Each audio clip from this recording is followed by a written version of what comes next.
Good morning class. Today we will discuss about interhalogen compounds in detail. Okay? Students, as we are discussing the halogen family, जैसा कि हम halogen family discuss कर रहे हैं of chapter 7 that is P block element. तो halogen family में halogens की एक बेसिक प्रॉपर्टी होती है कि ये इंटर हेलोजन कंपाउंड्स का फॉर्मेशन करते हैं। ओके, बेसिकली स्टूडेंट्स आपने कई ऐसे कंपाउंड्स देखे होंगे, जैसे कि अगर हम बात करें IBr या IF7 या फिर BrF5। तो यहाँ पे आप देख पा रहे हैं कि हेलोजन्स ही साथ में क्या है, कोवेलेंटली बॉन्डेड है। तो मतलब यहाँ पे हमें ऐसे कंपाउंड्स मिल रहे हैं जो कि क्या है, इंटर हेलोजन, मतलब हेलोजन ने आपस में ही बॉन्डिंग की है। सो स्टूडेंट, इसका अगर हम डिटेलिंग देखते हैं तो आप यहाँ देख पाएंगे कि इनके जो अगर हम बात करें कि बाइनरी कोवेलेंट बॉन्ड फॉर्म्ड होता है कब, जब कॉम्बिनेशन होता है दो डिफरेंट हेलोजन्स का। ठीक है, बेसिकली हमें यहाँ देखना है कि ये दोनों हेलोजन्स क्या है, डिफरेंट है। अब अगर आप देख पा रहे हैं तो आप जो स्टूडेंट्स केमिकल बॉन्डिंग में आप इसको समझे भी हुए हैं कि अगर हम हेलोजन्स की बात करें तो हेलोजन्स का जो ग्राउंड स्टेट कन्फिगरेशन है, ठीक है, वो क्या है, NH2NP5। ठीक है, इन्हें एक और इलेक्ट्रॉन चाहिए होता है। तो इस तरीके से आप देख पाएंगे कि इसमें 4 तरह के कंपाउंड का फॉर्मेशन हो सकता है। 4 तरह के कंपाउंड का मतलब, फॉर्मेशन का मतलब, एक सिंपल AX टाइप का कंपाउंड बन सकता है जब केवल एक आपका p ऑर्बिटल वैकेंट है। ठीक है, कैसा कंपाउंड बन पाएगा, AX टाइप का।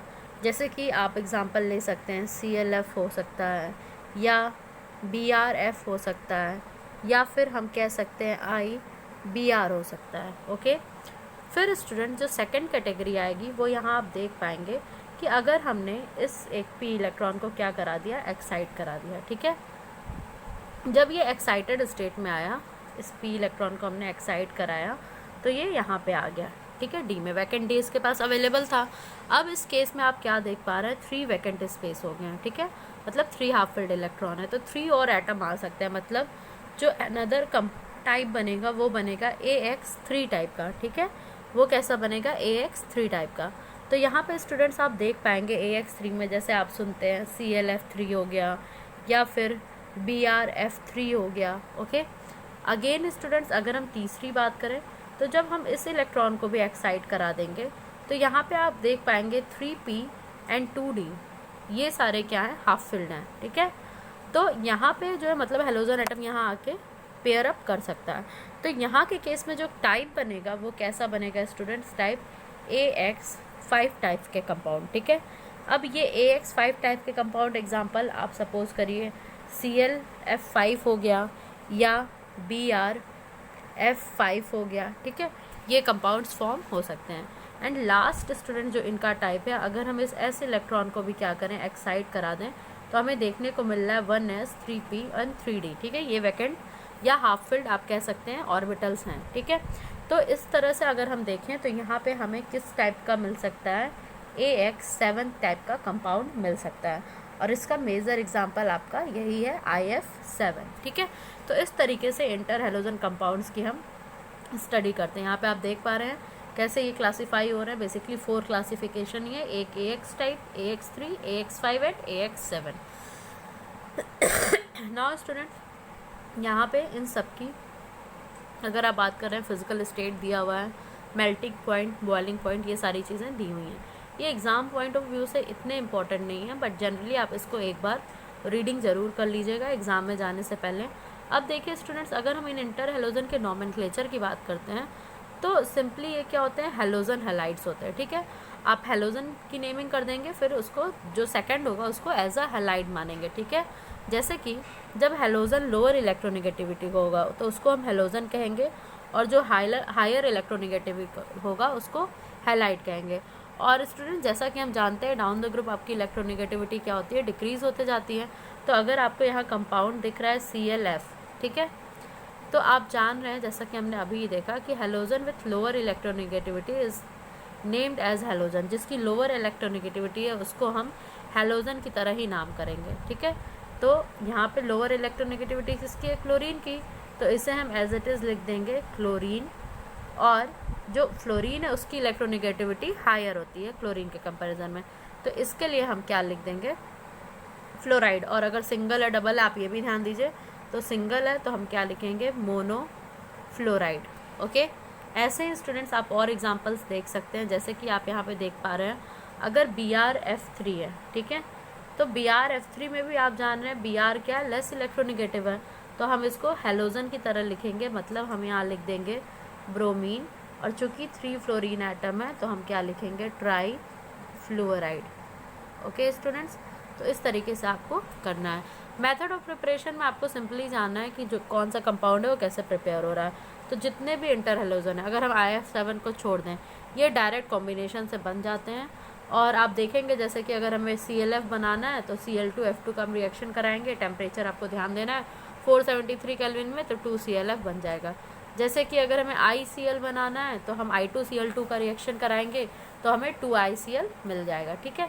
तो इस तरीके से स्टूडेंट्स आपको देखना है कि क्या हमें टेम्परेचर रखनी है। जैसे कि अगर आप ClF बना रहे हैं तो आपको 473 केल्विन रखना है, लेकिन यहीं पे अगर हम BrF बना रहे हैं तो हमें 325 केल्विन ही रखना है। BrCl बना रहा है तो 283 केल्विन रखना है। ये आप बस जानने के लिए इसको जानते रहिए, ऐसे एग्जाम में ये टाइप के क्वेश्चन नहीं आते। आप यहाँ पे देखेंगे कि स्टेबिलिटी पे क्वेश्चन आता है, जैसे कि आपसे क्वेश्चन पूछ देगा कि ऑर्डर दे देगा, IF है, BR5 है, ClF है, ICl है, सारे इंटर हेलोजन कंपाउंड्स हैं, ठीक है, AX टाइप के। अब इसमें आपसे पूछेगा कि जो इंटर हेलोजन कंपाउंड है इनकी थर्मल स्टेबिलिटी के बारे में बताइए। तो स्टूडेंट्स अगेन अगर किसी भी कंपाउंड से आपसे थर्मल स्टेबिलिटी के बारे में पूछ रहा है तो आपको क्या देखना है, जो उन दोनों का जो इलेक्ट्रोनेगेटिविटी का डिफरेंस आ रहा है, और जिसमें डिफरेंस सबसे ज़्यादा आएगा वो क्या हो जाएगा, सबसे ज़्यादा स्टेबल हो जाएगा। तो अगर हम बात करते हैं I और F, तो आप जानते हैं अगर हम बात कर रहे हैं एलिमेंट्स की, फ्लोरीन, क्लोरीन, ब्रोमीन, आयोडीन, ठीक है, इन्हीं 4 की अगर हम डिस्कस करें, हमें पता है down the group electronegativity decrease कर रही है, ठीक है। तो अगर बात करें फ्लोरीन और आयोडीन में, तो इन दोनों का इलेक्ट्रोनेगेटिविटी डिफरेंस सबसे ज़्यादा आएगा, और यहीं पे अगर आप बात कर रहे हैं Br और F की, तो इसका इलेक्ट्रोनेगेटिविटी डिफरेंस थोड़ा कम आया, और अगर हम बात कर रहे हैं Cl और F की तो और कम आया। तो इस तरीके से आप इनका ऑर्डर देख सकते हैं, ठीक है। तो चूँकि F कॉमन है तो पहले F के साथ तीनों को रिलेट करेंगे, तो फ्लोरीन के साथ आयोडीन में डिफरेंस सबसे ज़्यादा आएगा, तो ये सबसे ज़्यादा स्टेबल हो जाएगा। फ्लोरीन के साथ ब्रोमीन का उससे कम आएगा, तो ये उससे कम स्टेबल हुआ। उसके बाद फ्लोरीन के साथ क्लोरीन, तो ये थोड़ा और कम स्टेबल हुआ। अब जो कॉमन आपको देखने को मिल रहा है, कॉमन आपको क्या देखने को मिल रहा है स्टूडेंट्स, अगर हम Cl की बात करें तो फिर आप देख पाएंगे Cl के साथ F है तो इसकी 1.0, इस तरीके से आपको इलेक्ट्रोनेगेटिविटी के डिफरेंस पे इसको देखना है, ठीक है। जितना आप देख पाएंगे इलेक्ट्रोनेगेटिविटी डिफरेंस आएगा। अब स्टूडेंट्स अगर हम बात करते हैं रिएक्टिविटी वगैरह, तो ये जनरली एग्जाम में ये क्वेश्चंस आते नहीं हैं इस बेस पे, आपको यहाँ पे ध्यान देना है इनके स्ट्रक्चर पे, ठीक है।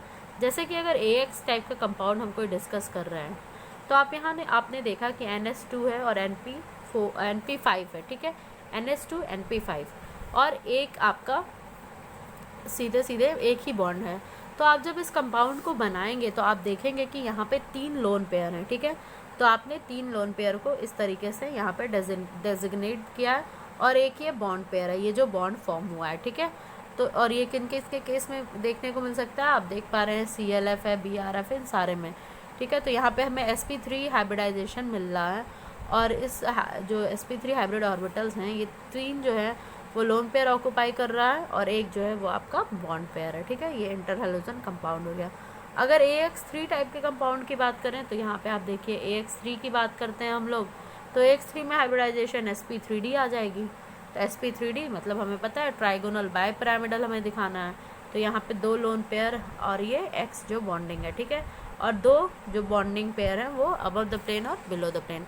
ऐसे ही स्टूडेंट्स अगर हम AX5 टाइप का कंपाउंड की बात करते हैं तो आप देख पाएंगे sp3d हाइब्रिडाइजेशन देखने को मिलेगी, ठीक है। और यहाँ पे आपको ये स्ट्रक्चर देखने को मिल रहा है, मतलब स्क्वायर और फिर पिरामिडल, फिर पिरामिड बन जा रही है, स्क्वायर पिरामिडल हो जाएगा। एंड लास्ट स्टूडेंट जो AX7 टाइप का मॉलिक्यूल है, तो यहाँ आप देख पाएंगे sp3d 3 ज्योमेट्री देखने को मिलेगी। और अगर इनका आप स्ट्रक्चर देख रहे हैं यहाँ पे, तो यहाँ पे आप देख पा रहे हैं कि कितने हमें 1 2 3 4 5 6 7, ठीक है, सारे के सारे 7 जो हैं वो सबके सब क्या है, बॉन्ड पेयर है, कोई भी लोन पेयर देखने को नहीं मिल रहा है। So this is all about today's lecture. Thank